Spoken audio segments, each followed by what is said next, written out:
a long time ago in a galaxy far, far away. It's adorable! And you owe it your respect.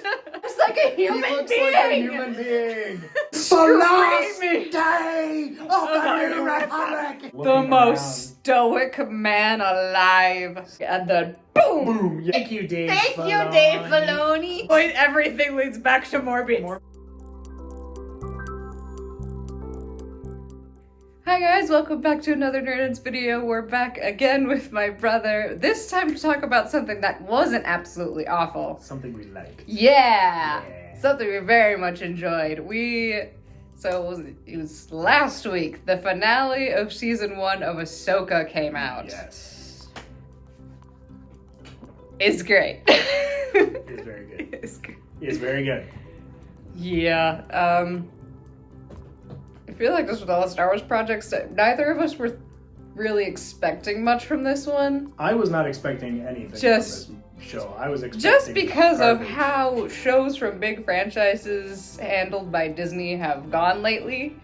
Just with Disney like in Marvel, yeah, Disney in general, but yeah, just especially with like the Marvel shows weren't expecting much, but we were pleasantly surprised. It was great. It was great. I will preface it by saying the first episode didn't do much for me. The first episode kind of initially felt like one of those Disney Star Wars projects, where it was just kind of, it felt like, oh, they're referencing all this stuff, but they're not doing anything with it. Mm-hmm. But then once they get to the second episode, I think the second episode is where where's the third? Where they actually end up jumping. I think the second episode is when they go to like the Imperial shipyard and find out about the hyperspace ring being built. The main reason about it, the reason I wasn't a huge fan of it initially, was because the first episode is just setting it up. And so you're just like, here's the characters. And for someone who has watched Rebels, it feels like a lot of recap. It's a little bit... But they're trying to put some context for the people who haven't watched Rebels so they can still enjoy the show. Yes, I will say it's definitely a show for Rebels fans. If you enjoyed Clone Wars and Star Wars Rebels, you will enjoy this show because so much references, everything is so about much those nostalgia. It's great. Yes, it's great. And the best part about it is it's not nostalgia like the sequel trilogy was, where they try and let's replay all of these story elements, because it will harken back to movies that are better that people enjoy. It was not riding on the nostalgia. It was just using it because it was as an integral part of the plot line. And it was still doing something new with it. It wasn't just retelling the same story and being like, hey, remember when this happened? Let's have an exact play-by-play of that thing. Remember how that happened? Wasn't that great? Different. But slightly different. You're like, it's girl power. It's like the meme. Can I copy your homework? Yes, but change it so that they don't actually know it's you. And then it's just two pictures of it. I'll make it a female protagonist with no weaknesses. Yeah. No, this called back to a lot of familiar Star Wars stuff that everybody is very fond of, but it did so in a way that was very new and caused the characters to develop and follow a new storyline, which I deeply appreciated. It was very fun. I will say the biggest thing for this show that won me over before getting to like the major plot stuff that happened in that second half of the season was the choreography for the lightsaber duels. I will say, I loved the first 2 seasons of Mandalorian. I haven't watched the third one because I saw that Lizzo was in it, and so I refused. But I loved the first 2 seasons of Mandalorian, but the lightsaber choreography was not great. I feel like they're just getting back into good lightsaber choreography because like sequel trilogy and the sequel trilogy was also really bad. Were bad. And then in Kenobi it got a little bit better. Yes, it started to improve. I think it helped having Hayden Christensen and Ewan McGregor in it, who had done all of the choreography for Revenge of the Sith and Attack of the Clones and everything, and so they're accustomed to that and they're familiar with how the characters are supposed to fight. So I think that helped a lot. And then after that, I think people had a good response to that. And then I noticed a huge improvement, especially in Ahsoka's lightsaber fighting, and just all of the choreography in general. Like, they had a secondary battle between Ahsoka and what's her name? Oh, the apprentice. No. Or the witch lady. Morgan Elsbeth. Yes, Morgan Elsbeth. They have another battle between her and Morgan Elsbeth. And when you compare the one from Mandalorian to this one, there's no comparison at all. It's better. So much more interesting to watch. Because they actually put speed and force into everything. Yeah. And they're spinning. They still haven't done much in terms of using the force in battles or force jumps, which I wish they would do. Come on, just let your characters use the force jump. Like, they can basically fly. Let them do it. We sort of got a force jump in the finale. Sort of. But with Ahsoka especially, she should be doing a lot more. Yes. Because Ahsoka's actually been trained like... Yes.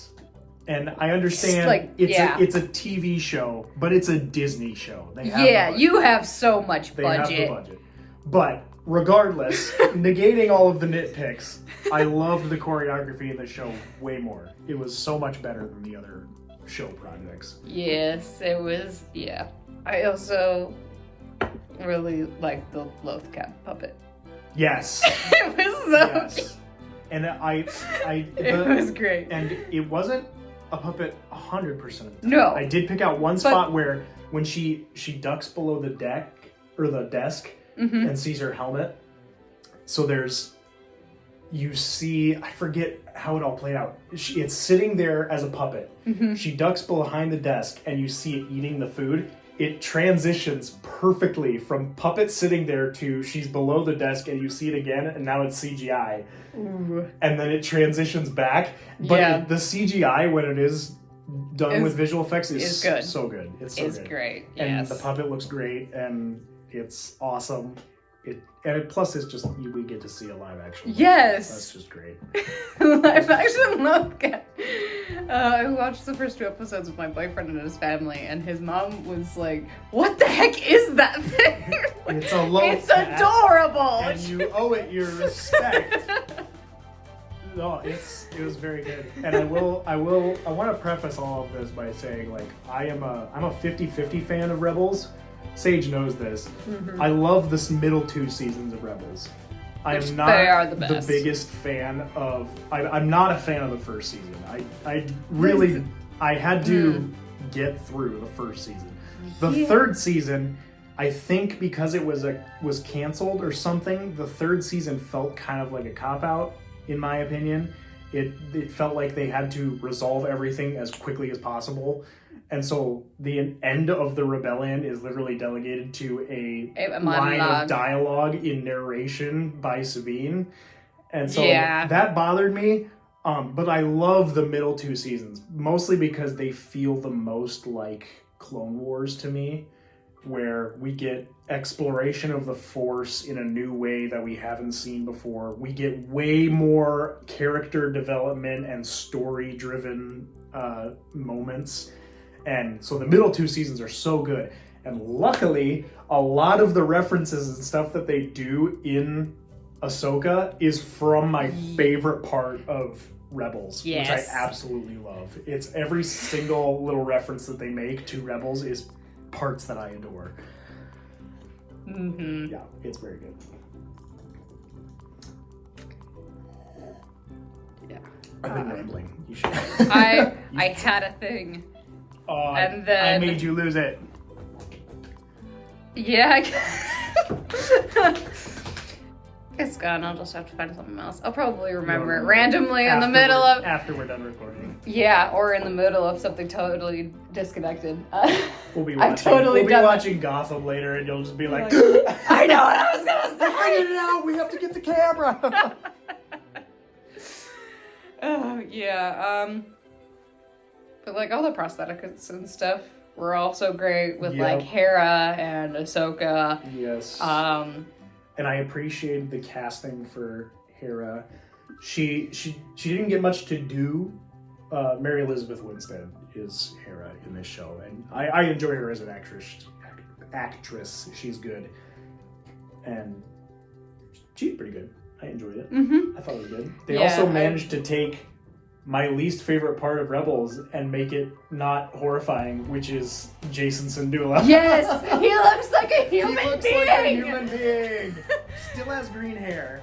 Which is fine. But it's fine now. Just because the animation of children and infants in Rebels was and Clone off. Wars. And... Let's be clear. Okay. And Clone Wars. It was especially bad in Rebels. It was really bad in Rebels. Like the Twi'lek children in Clone Wars were creepy too. Yeah, children were just not great. No. But yes. But like.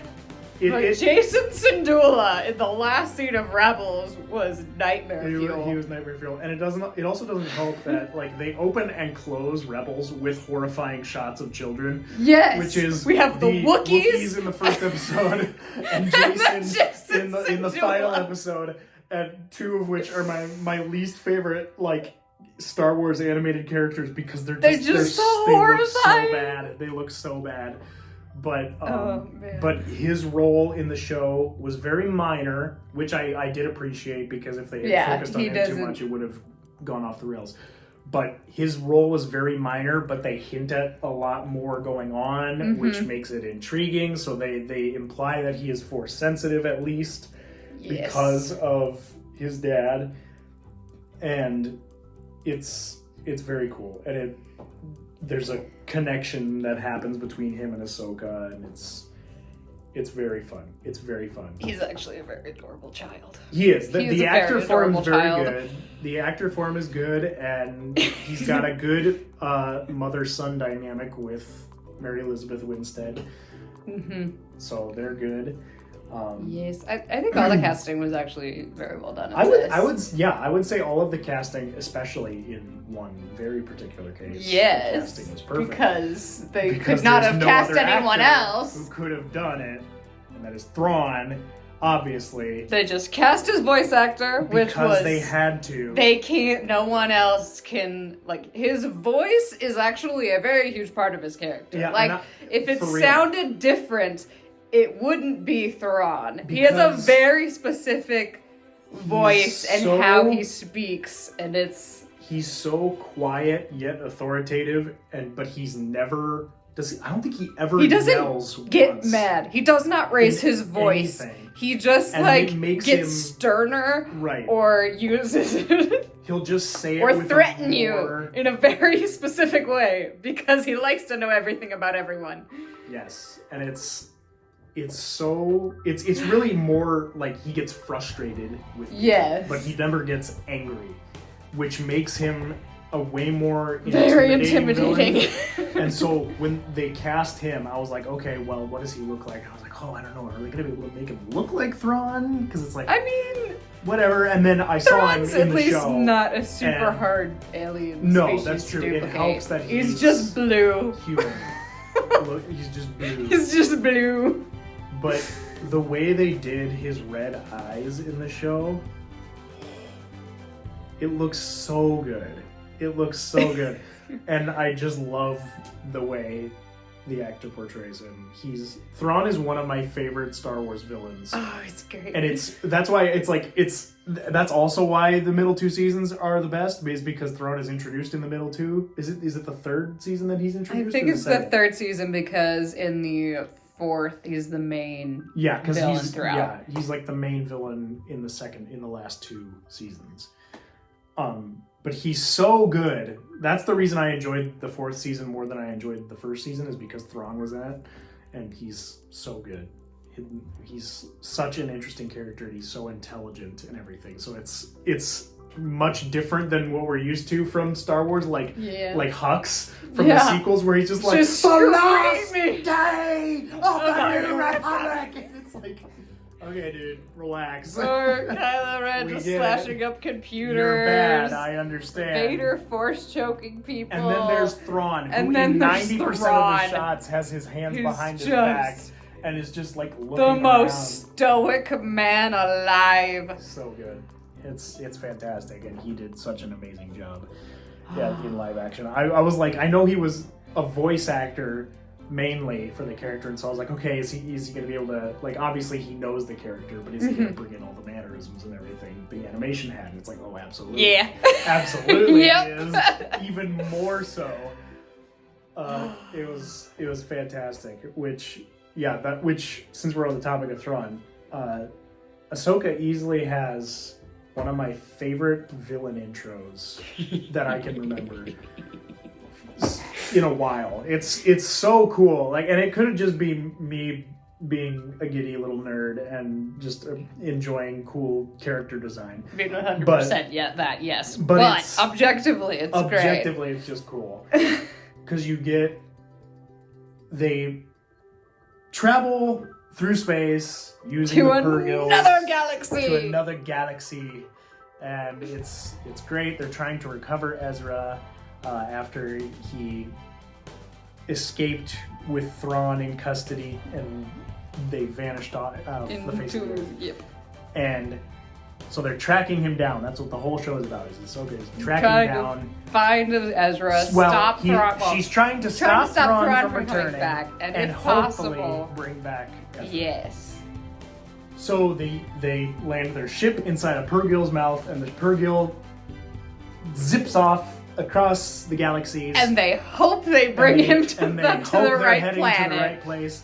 And turns out the planet they end up at is a Purgil graveyard, like an elephant graveyard, where they just go to die.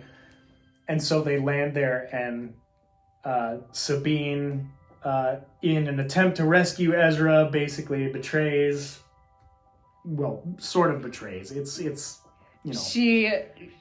She makes a hard choice, and instead of like saving the galaxy by destroying the map, she goes, I can find Ezra. I feel like we should start from the beginning, because we're kind of rambling. Yeah, we're just naming There's our so favorite many parts. things. So the series starts with Ahsoka and Hu Yang. Right? Yes, Hu Yang. Who's voiced by David Tennant. By David Tennant again. Fantastic. He's amazing. He's great. His character's awesome. He's spot on to when he was in Clone Wars. But they are traveling through space, chasing rumors of Thrawn's return. And they're looking for a map that supposedly exists that will lead to him. It has the coordinates to the planet where he is. And so it opens with Ahsoka finding this map, fighting off some assailants, and then escaping with it.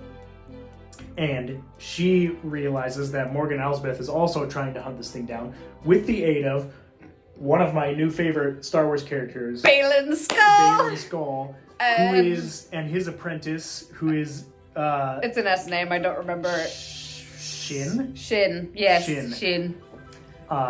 She doesn't have much going on with her character, but Baylan Skoll is so great. I don't know what it is about him. He doesn't get much screen time, but he is so intriguing. He has a presence. He has a presence to him, but he's so intriguing because he's not a villain. Yes, he is a villain, but he clearly has this sort of, not really resentment, but morose attitude towards his own actions.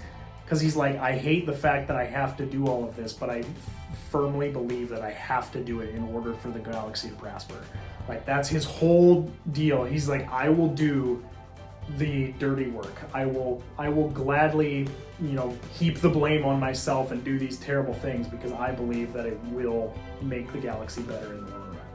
That's his whole point of view, and that's his whole reason for doing what he does. And it makes him so interesting because he gets sent out to hunt down and kill Ahsoka, and he straight up tells his boss, he's like, I'd rather not, but okay. He's like, I would, he's like, it'd be an unfortunate thing to see Ahsoka die because she's incredible and and there aren't many Jedi left. Right. And he wants to preserve the Jedi as much as he can, but he is willing to kill them if it means that they achieve their goal. His goal of making the galaxy a better place. Yeah, he's only helping Morgan so that he can get to this planet because he has this sense and this feeling of some power out there that he's being called to that we haven't found out about yet. Well, obviously. A little bit. I don't know if you saw it. Yes, I saw the hints at the end. Yes. I saw the hints at the end. They get sent out, antics ensue, and in the midst of all of this, I forget what causes her to reach out to Sabine. She goes to Sabine because she can't unlock the map. And because Sabine is very into like the arts and the details and the tech, she goes to Sabine to try and figure it out. That's right. And then throughout that, we learn that Sabine has done a bit of Jedi training with Ahsoka, but Ahsoka didn't believe she was ready. And very much like lowest amount of force sensitivity Hu Yang has ever seen. Hu Yang straight up says he's like, you are the lowest compatibility for the I have never met a Padawan with force with less likely less to be capability of the force than you. Less talent than anyone else. And so, and as you're watching it, you're like, yeah, I can see that. Because she's not good. But and that's okay. And it's good. We don't need that's her. Fine. That's I'm great. glad. I'm so glad she wasn't naturally good at it. That would have made me so mad. That would have ruined it. But, they go and they talk to Sabine, and you get the interesting dynamic between her and Ahsoka, that they're clearly, they still care about each other, but they have that bitterness. And then Sabine ends up, without Ahsoka's permission, taking the map in an attempt to solve it herself so that she can begin her journey of finding Ezra, because that's her goal. Ahsoka wants to find Thrawn and maybe get Ezra.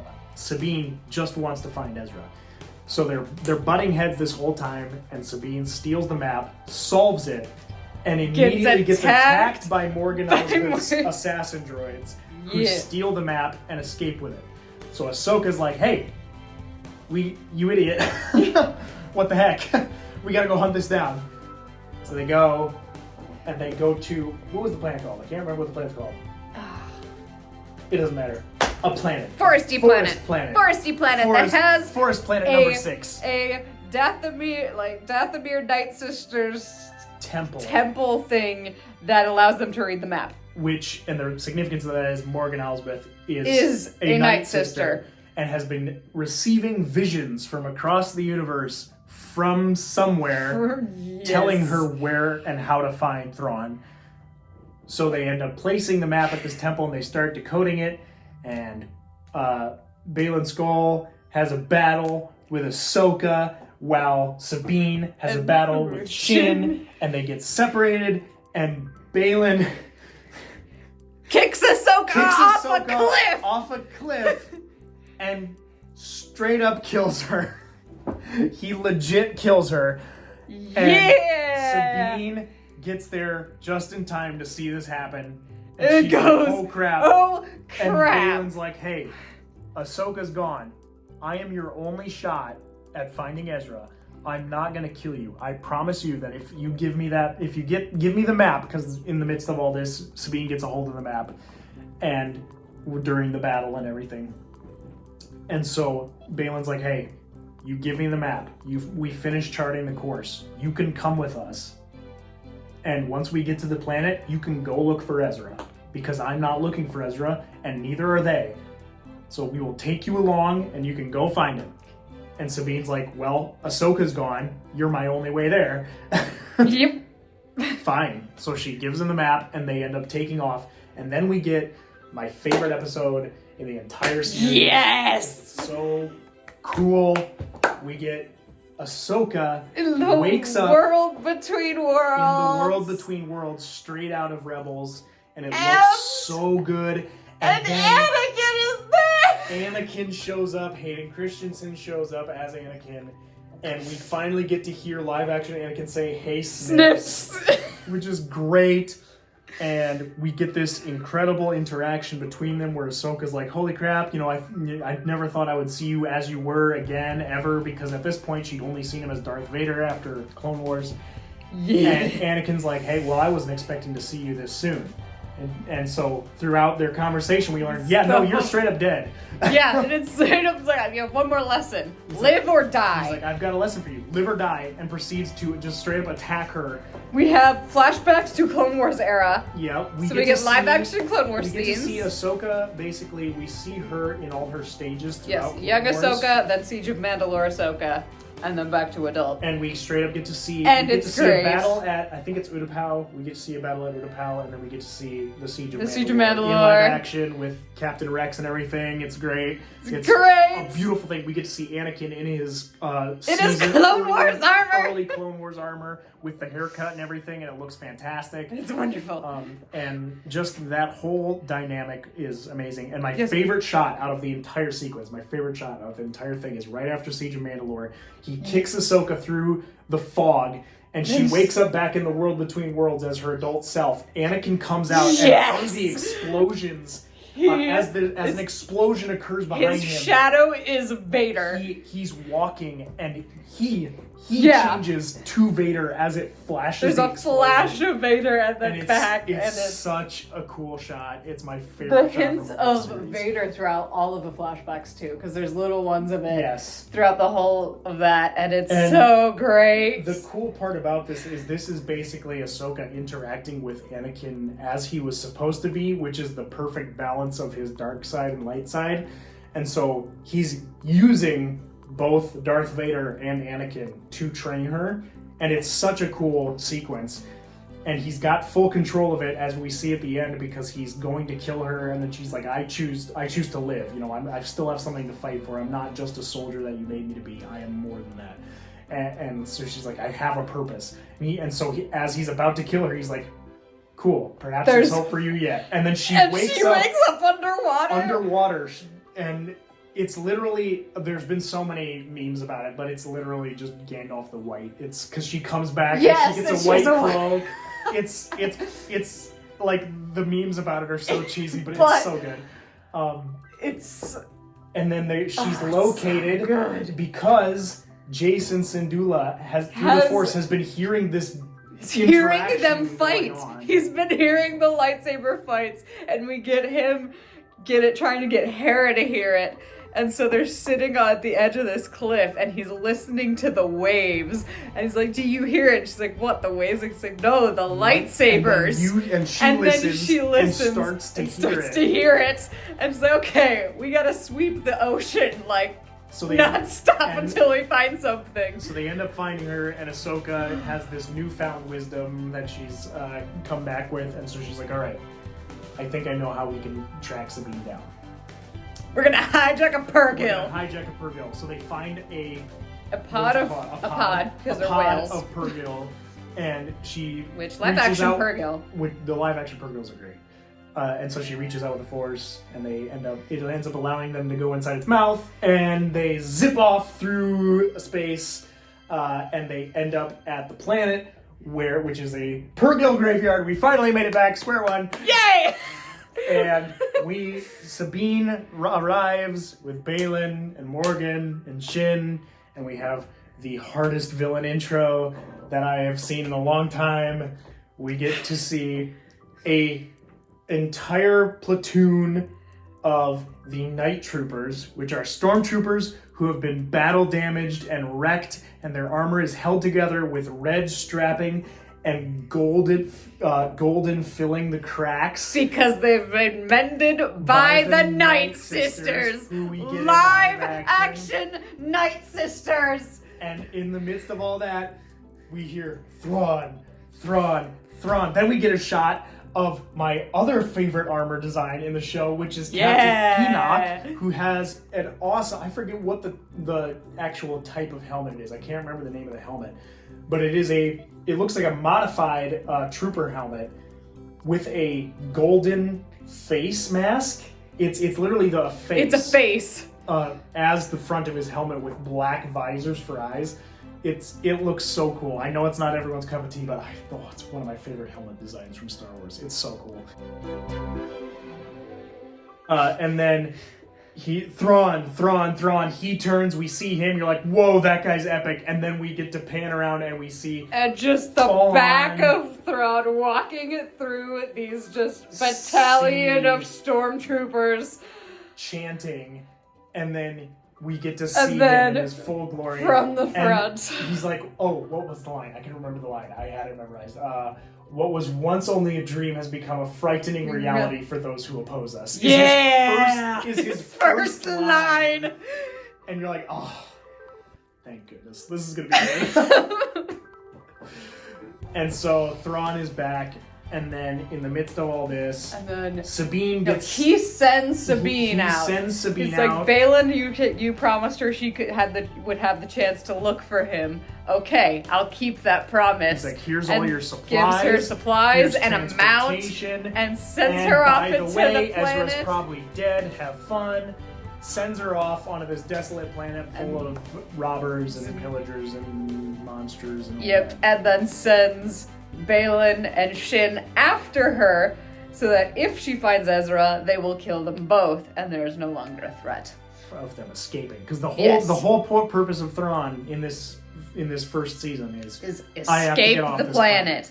So and keep my enemies from doing so by death or stranding them. Right. He's like, I will let them live as long as they stay here and do not interfere. He's like, I will let them live as long as they don't interfere with me getting off this planet.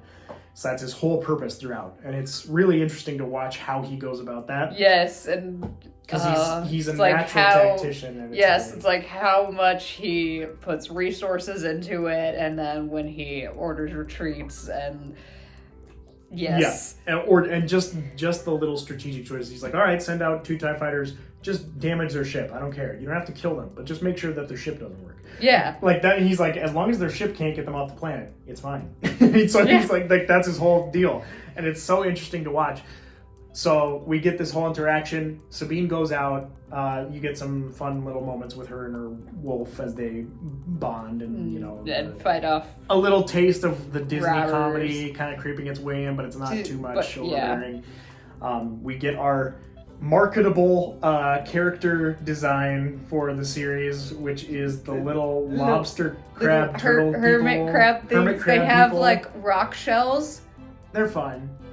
So they can camouflage? They're fun, but I definitely, the moment I saw them, I was like, there's the character. I was waiting. It's like, it's either going to be a droid or an alien. The cutie-ish, the small cute species. Yeah. It was like, the one they can make a plushie of. Yeah, it's either going to be a droid or a small cute alien, and I was like, well, I haven't seen a new droid. Other than Hu Yang, but he's more of a character than just the cute droid that makes beeping noises. Yes, like, okay, and they're not gonna mark it off of Chopper. No, the mass murderer. Chopper was great though, by the way, in live action. I wasn't sure how he'd work out, but they added his little head wiggle and everything to it. He was much less annoying in this show, mainly because he's a minor role, but he was good. I appreciated him. So then the hermit crab people show up and it's like, there's the marketable character. But turns out living among them is Ezra, who is our space Moses. We had space Jesus with Obi-Wan, and now we have straight up space Moses. He just straight up looks like Space Moses. I was looking through random stuff on Pinterest and something with Ezra from the series showed up, and I tapped on the comments, and one of the comments was, "Is it bad that he looks like an apostle?" No, he straight up looks like an apostle. Like, if you took him and just put him in The Chosen, he would not look out of place. Totally fit. But and so he shows up, and we get some great banter between him and Sabine. They feel like they're characters from Rebels because they're, rather than having like this big heartfelt moment, they immediately Ezra's very much just They immediately go to trash talking. Like, took you long enough. Yeah, well, it wasn't. You didn't actually make it easy to find you. You know, like it's. And then they hug, and it's great. And we get some fun interaction between Ezra and Sabine talking about getting home and how she got there, and she's not willing to admit that she betrayed everything to get here just to find him, or that Ahsoka's dead. She's hiding a lot of the information from him, which he can tell, but he's just like, all right, as long as we can get out of here, I can ask you about it later. And then the raiders sent by Balin attack them. Yeah, because Balin and Shin are following them and make a deal with the raiders because enemy of my enemy is my friend, essentially. Yep. So they all go and they attack this little caravan of the hermit crabs. And then that's when Ashoka gets there. Which the whole space chase. Oh, okay, leading up to the space chase, we get this great moment between Hu Yang and Ashoka in the Purgil's mouth as they're just traveling through space. It's this super quiet, awesome character moment where they're just talking, and Hu Yang's like, well, I remember when you were just a young Padawan and blah, blah, blah, and they're reminiscing. And he's like, you remember those stories that I used to tell you? Would you like to hear one now? And she's like, sure, let's hear a story. And he sets it out by saying, all right, a long time ago in a galaxy far, far away. And that was one of my favorite moments of the show, because I was like, this completely recontextualizes all of Star Wars as a story of someone in the future of the Star Wars universe telling the great stories of the galaxy. That's so cool. The implications of that, or even that it's Hu Yang telling the story. Still alive, still telling these stories. That made me so happy to hear. I was like, that just is such a heartwarming representation of Star Wars. Just these are just the stories of this amazing universe. And so then... Yeah, we also get Ahsoka training with Anakin's holograms. With holograms, which is some more Hayden Christensen recordings that he made to train her during the Clone Wars. Then they drop out of hyperspace, and there's been an entire minefield set up by Thrawn. Yes! To kill anyone that gets near the planet. Yes, to stop the Purgil, because he's just like, oh, that's the only way they can get here otherwise. Yeah, he's like, the only way they can get here is with the Purgil, and he's like, that's probably how they're going to do it since they've got the Force, and Ezra did it before, so why wouldn't Ahsoka? She's a more powerful Jedi than he is, and so he's like, all right, set up the minefield. So they set up a minefield and end up just decimating the Purgil. So until they escape.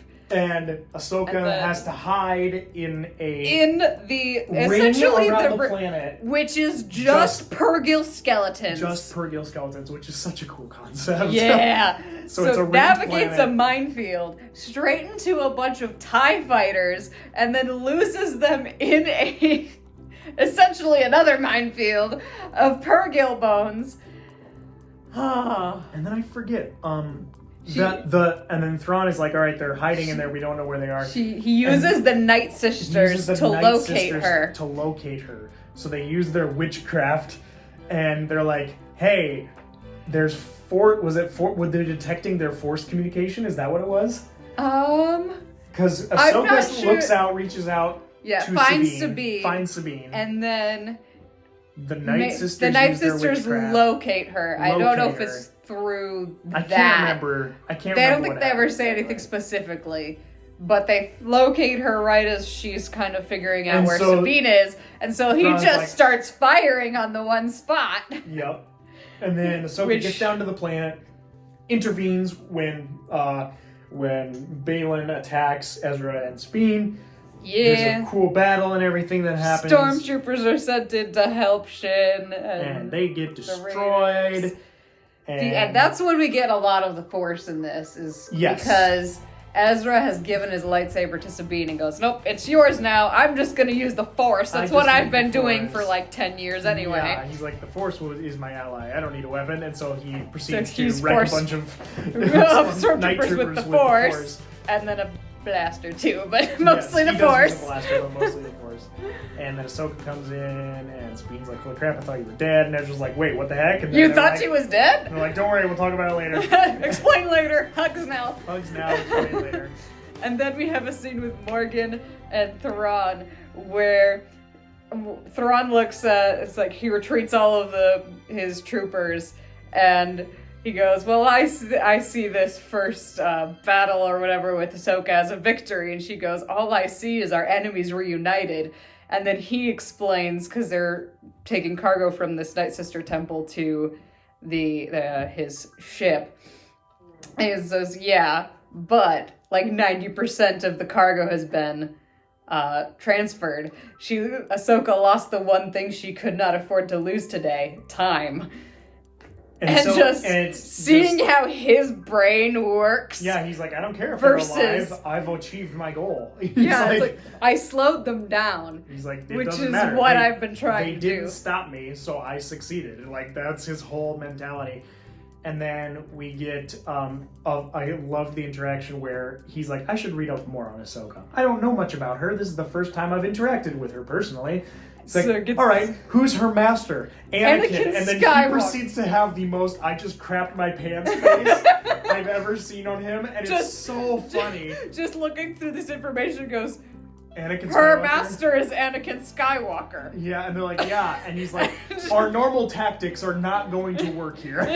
Just fun, okay. He's like, we will not be able to predict her actions. Allow me to just reconfigure my whole plan here. Yeah. But it's just the way he reacted just to this super short-lived so but super terrified just okay. Crap.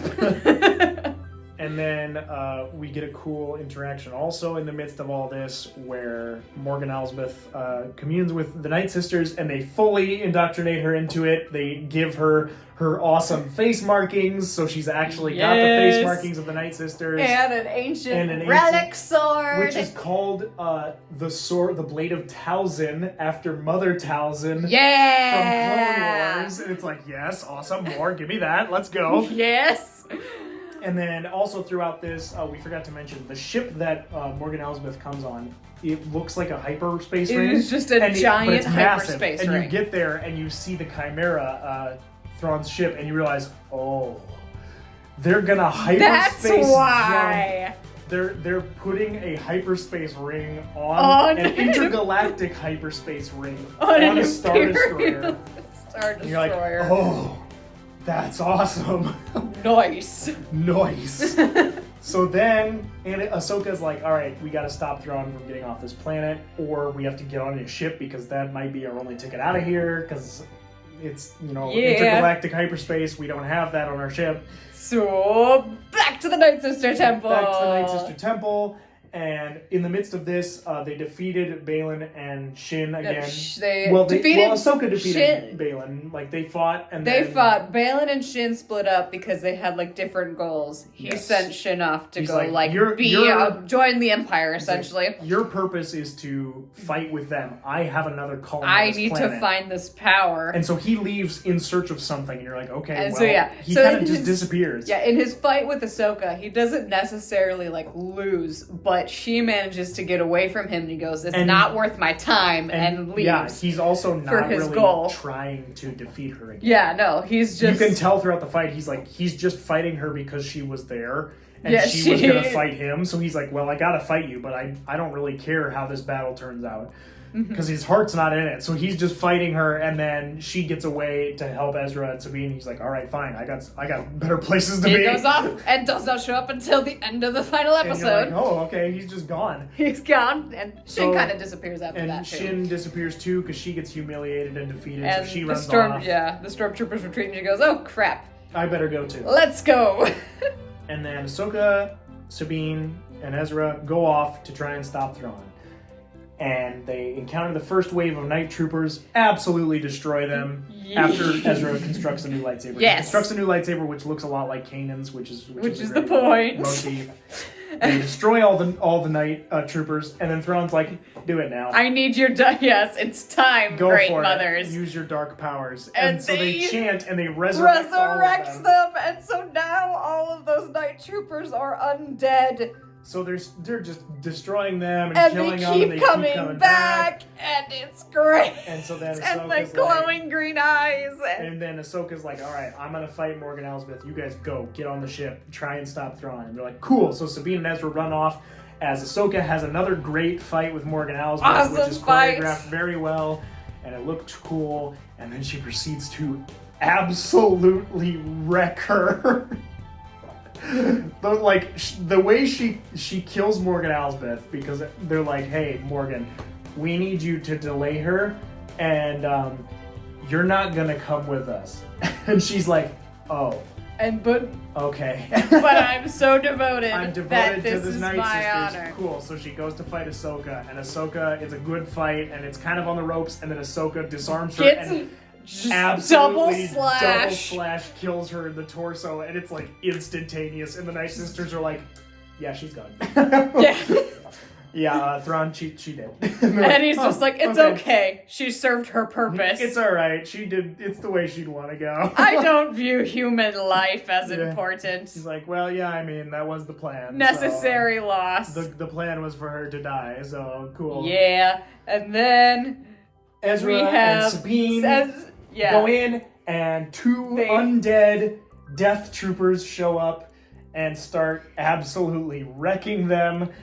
And they managed to like throw them off off the top of this really tall temple. But in the midst of that, like Ezra decapitates one, which we actually got a decapitation in a Disney project. I was like, oh, dang, cool. They hit it with a panning shot behind a pillar. And then his head goes rolling. But they did chop a head off. And then Sabine finally she's being choked to death by this death trooper. And then figures out the force, gets her lightsaber, and just through the head. Kills it. And then they're like, cool, we have to get on the ship. It's too far away. Sabine can't force jump, but she can force push. She figured that out. Yeah. So he jumps and she pushes him to the ship. And then as she is getting ready to have him pull her up, that's when Morgan and Ahsoka's fight moves to the top of the thing. Yes. And so she's like, crap, my master is getting attacked, but Ezra, and then chooses to stay with Ahsoka. Because she abandoned her in another fight. And so they're like, all right, and then helps her win that. And so Ezra makes it home, but They get stranded on the planet but as also the hyperspace ship jumps. The whole conversation that Thrawn has with Ahsoka before he jumps, just like, yeah, no, I won, and I'm sorry we never got to actually meet in person. Yeah, he's like, it would have been cool to fight you. I reckon I'll never see you. I'll never get the chance to meet you again. Maybe this is where you belong, and then boom! Boom! Yeah, just like let me just mega humble brag real quick. He's like, you were a worthy opponent. I totally beat you. Would be cool to do it again sometime, but probably not later. Boom! just away, and they just get like totally. Yeah. Because they're in the wake of the hyperspace jump. Because they jump in atmosphere. Yeah. Which another thing was when Hera and So come to the planet where they jump the first time to actually get to Thrawn, it like wipes out an entire They go around the ships that showed up. Like the ships go through the middle of the hyperspace ring and they just like get destroyed. It's really cool to see the difference between normal hyperspace travel and intergalactic hyperspace travel that they made. Like, just, they aesthetically look different, but then the effects of it also, like, just a jump in proximity of another ship will completely wipe it out. And it's so cool. So he jumps, and Sabine and Ahsoka are now stranded on this planet with Baylan Skull and Shin. And then we get all of the little cliffhanger things for it to lead into Ezra season 2. Steals a ship. And reunites with Hera. And Thrawn and the Great Mothers go to Dathomir. They go to Dathomir, which is so exciting because we get to see more of them, and I'm so happy because the Night Sisters are so cool. Yeah! So we get more live action of them in the next season. And then we get Ahsoka and Sabine talking about, like, all right, don't worry, everything will work out. We'll figure it out. And then we see a Force Ghost. Anakin Force Ghost watching over them. Be like, yeah, you did it. Nice. Yeah, we have Shin going back to the Raiders. And then we have my favorite little Baylan tidbit, which is just Baylan standing on a cliff, no dialogue. He's just standing there looking out at the planet. And he's found something, and you're like, what the heck? And it pans around, and you see statues of the father, son, and daughter. The Force gods of Mortis. And the interesting thing was, you see the son and the father are perfectly intact, and the daughter is decapitated. Did you notice that? The daughter has no head because she's dead in the Clone Wars. She dies in the Clone Wars.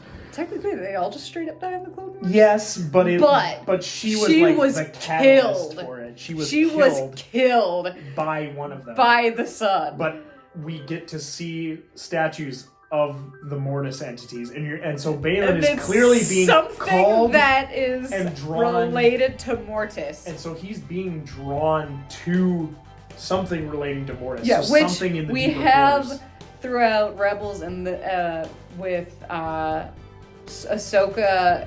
They have like little implications of her connection to the daughter. Yeah, because the daughter brought her back. Anakin is the son.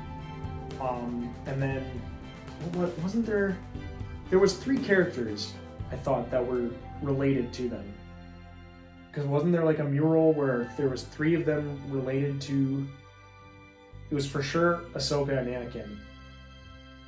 It might have been Anakin was the son and the father. I can't remember. But there's a definite connection. Yeah. It might have been Obi-Wan. I think it was Obi-Wan because all 3 of them ended up on Mortis. Mm-hmm. So I think it was Obi-Wan was the other one.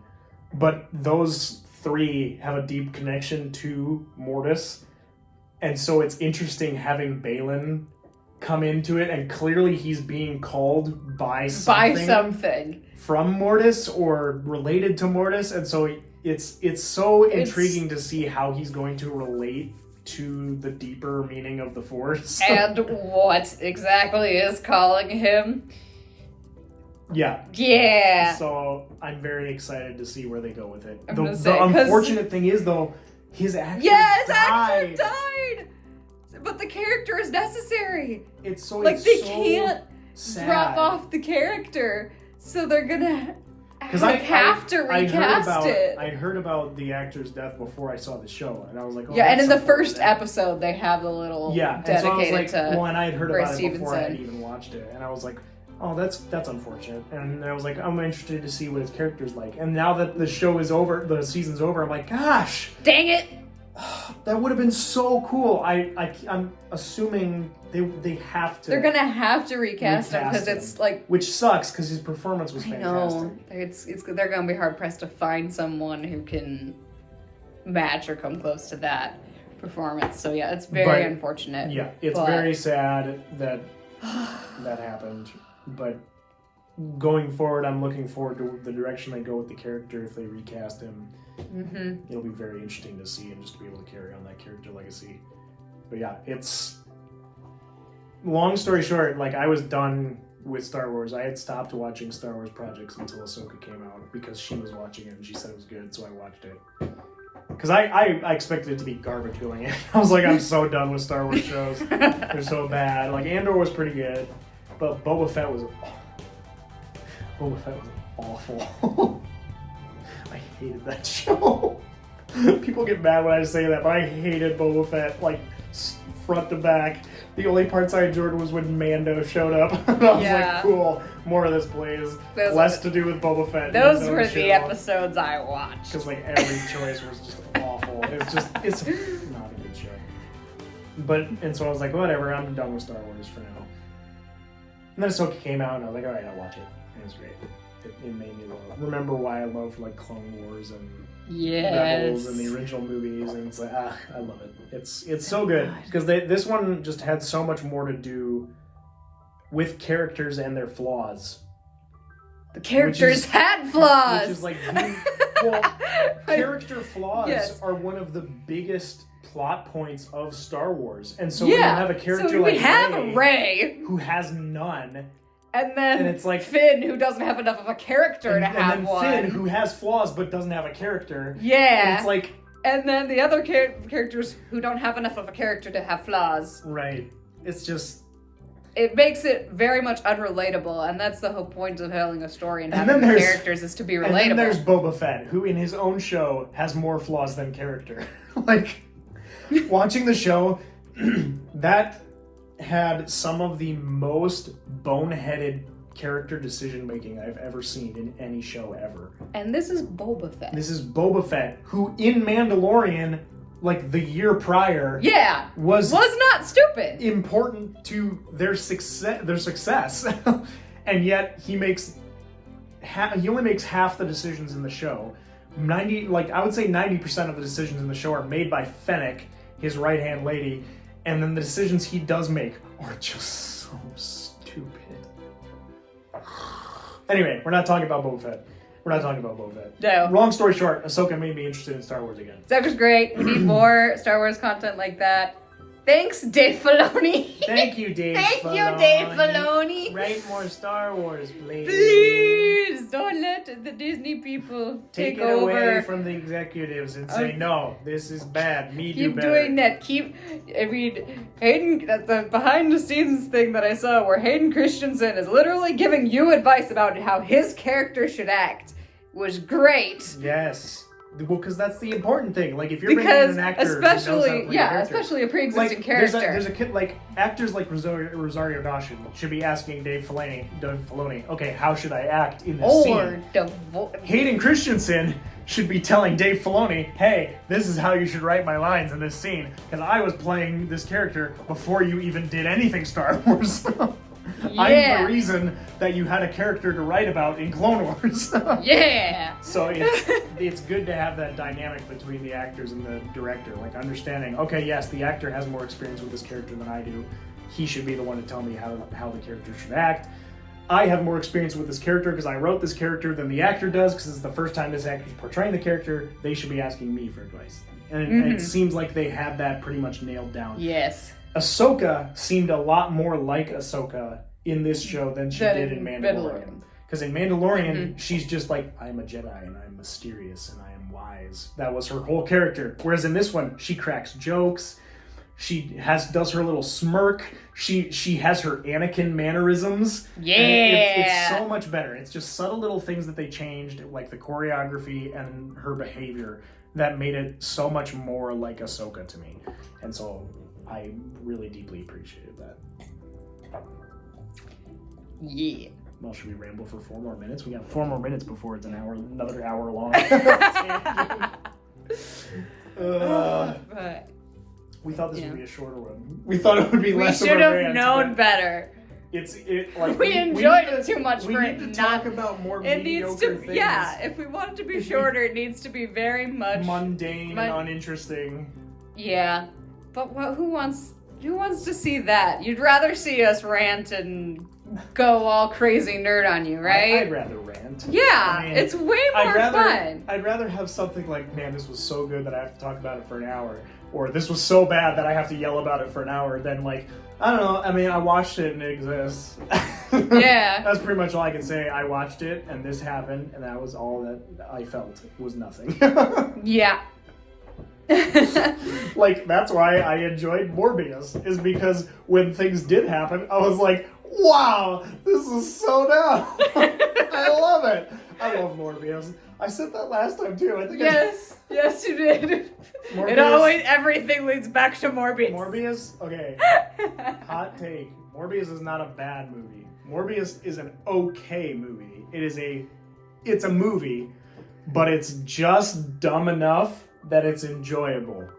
So anybody who's going into Morbius and being like, I want a hyper serious, the plot makes sense, I want everything to be perfect in like a serious superhero movie, you're gonna be disappointed. If you go into Morbius like, I'm just gonna watch Morbius. For the experience. You should literally just go into Morbius and be like, I'm gonna watch Morbius today. That should be your entire preconceived notion going into watching it. It's just, I'm going to watch this movie. It's pretty good. Like, the characters, I will say, the interactions between Dr. Morbius, his assistant, and his friend are some of the more realistic character interactions in a superhero movie. Like, they feel like human beings and they're interacting in a realistic way. So I appreciated that. It's not a great movie, but it got its moments. Yeah. The plot doesn't make a lot of sense, but I enjoyed it. I thought it was alright. I think it gets a bad rap. Everybody was calling it the worst superhero movie ever. No. Flash beats it. Flash beats it, for sure. I saw a post the other day talking about the Flash, and they were like, "Oh man, this scene in the Flash, it had me in tears. And it's the scene where he's putting the tomato can back. It's like... And I'm like, are you kidding me? Are you joking? I felt nothing other than utter contempt for the Flash. I felt nothing but just like sheer rage. You're an idiot. At your stupidity. Because you're trying, the only reason you have to have this emotionally draining moment of like remedying your mother's timeline to be her being dead again is because you screwed it up to begin with. You have no sympathy from me. So yeah. Yeah, Ahsoka's great. Ahsoka's great. The Flash is not. Watch Ahsoka. Don't watch The Flash. Don't put yourself through that. Or do. If you want to like just be utterly confused and frustrated at the end of a movie. If you're in the mood for just ridiculous dumb movie, which sometimes I am in the mood for that, and I do that. I've found better ridiculous movies than that. Oh, well, we had a great time watching The Flash. Oh, yes. But only because we got to talk crap about it the whole time. Yeah. It was fun. All right. 2 more seconds. 1 hour. Yay! Okay, so those are our thoughts on Ahsoka. Feel free to drop yours in the comments. I post videos every Wednesday and Saturday. And I'll see you all next time. Bye-bye.